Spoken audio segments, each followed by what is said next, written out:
Alrighty, welcome back everyone. We just talked about the Elite 11 finals that are going on in LA starting today and going through Thursday, I believe.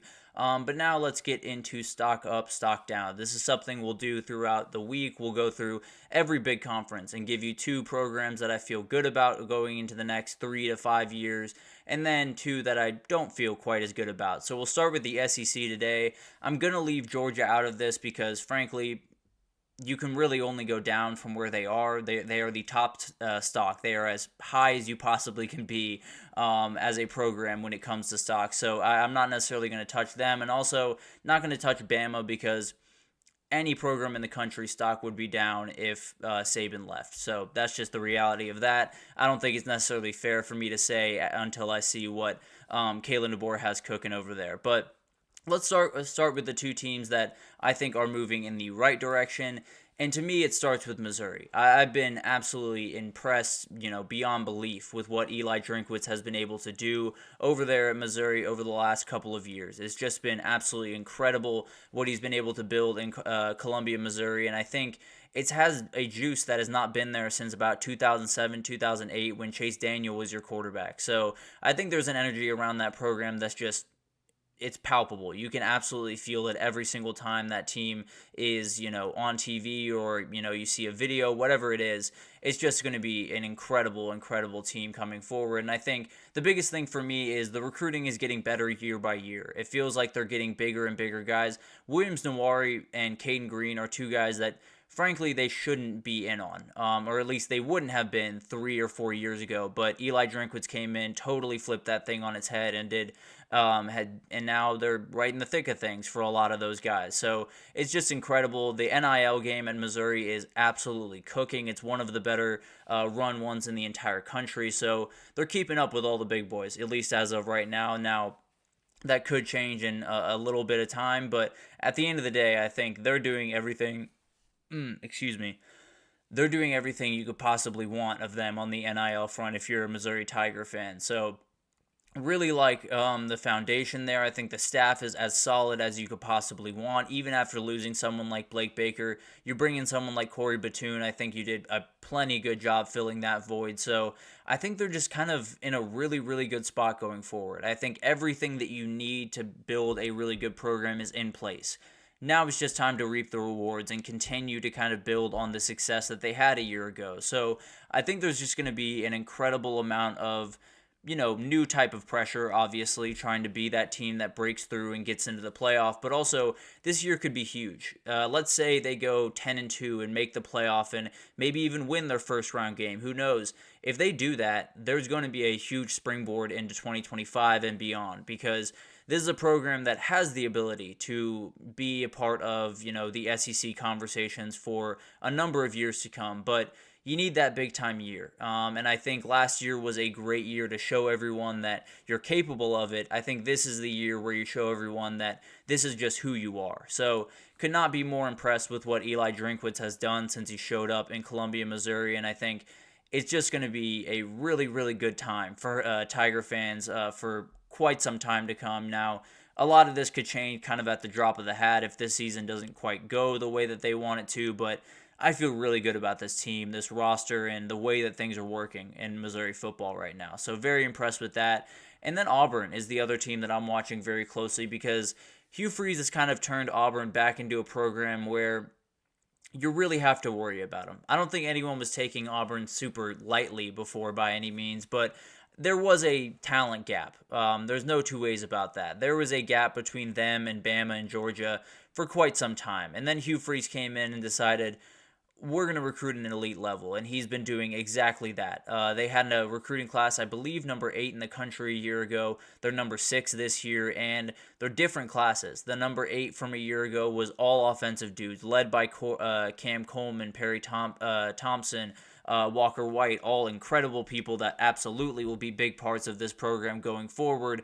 But then you had the number 6 class in 2025, or coming up with the number 6 class in 2025, and it's all about defense. They're littered with defensive talent in that class, so they're kind of taking this a step at a time. They're dealing with the offense this time around, and then they'll get to the defense a little bit later. But the reality is he's pressing all the right buttons. He's doing an incredible job in recruiting. I think his game planning has been really, really good. He's been getting the fan base as involved as they really have always been, but there's an energy around that place that is a little bit different than it was under Brian Harsin.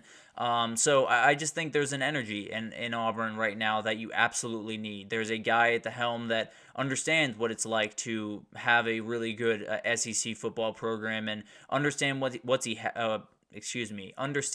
has in Auburn. I think there's a ton of potential there that as long as you can get it out of this program, you're going to be able to compete with a lot of teams that maybe right now some people think you can't compete with. So it'll be fascinating to watch that unfold. I think Auburn's a team that when you look at them at face value right now, they might not be the best team in the world this year. They might not, win 9 games and maybe go to the playoff. They're not going to do any of that type of stuff. But everything is working right now. Everything is building off itself, and everything is kind of moving in the right direction. They're making steps towards what Auburn should be, which is a premier college football program. So I feel really confident about what they're doing. I think the recruiting is off the charts, both in the portal and in high school. So I think they're going to be just fine in Auburn, Alabama. But let's get to a couple of teams that I'm a little bit worried about going into the next couple of years. And the first one, you can probably guess. It's the Florida Gators. And this one is kind of tough for me because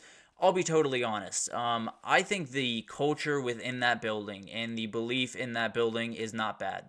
I think there is a confidence. I think there's an energy. I think there's a connection in that roster and in that coaching staff that would be totally fine and would absolutely lead to a winning football team. The problem is the schedule they face in 2024 is not going to be nice to them. And it might just be the reason that this program finds its way, towards the bottom of the SEC for the next couple of years. Because when you look at the 2024 season, they have to play games that are just ridiculous. The Miami game at the first game of the season might be the one that decides whether or not they get into a bowl game. If they win it, they could probably make a bowl game. If they don't win it, I would be very worried about making a bowl game if you're a Florida fan. They could go 0-5 in the last 5 games because that stretch is just mean beyond belief. But the reality is, if all of that happens, let's say they go 5-7, Billy Napier is not keeping his job. There's just no two ways about that. Florida fans are not going to have that coach be their head coach much longer. I feel very confident in that. Now, do I think that's the right decision?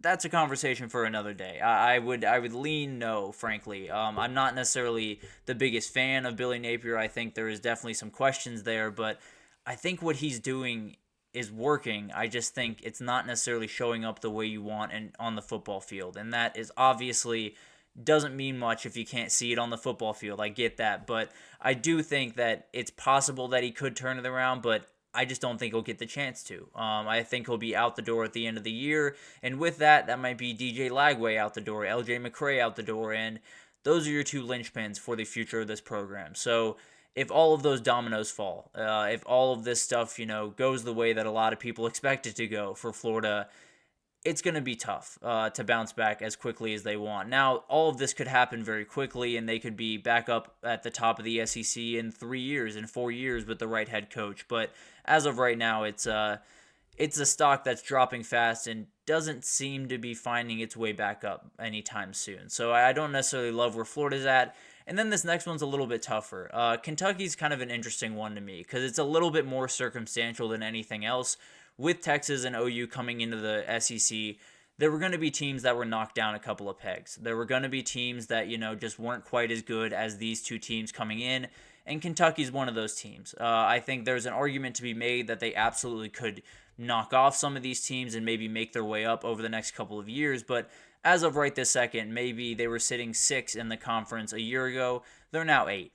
Texas and OU, I think I can say fairly confidently, are better programs. They will be a bigger part of the SEC race going forward. So that's just kind of the reality. And I think the big issue with this is with the SEC, there is a ton of variability in the Tier 2 teams where Kentucky could make a run into that group. They could be in that group. But at the end of the day, you have to overcome at least a couple of Ole Miss, A&M, OU, Missouri, Texas, Tennessee, Bama, Georgia to do that.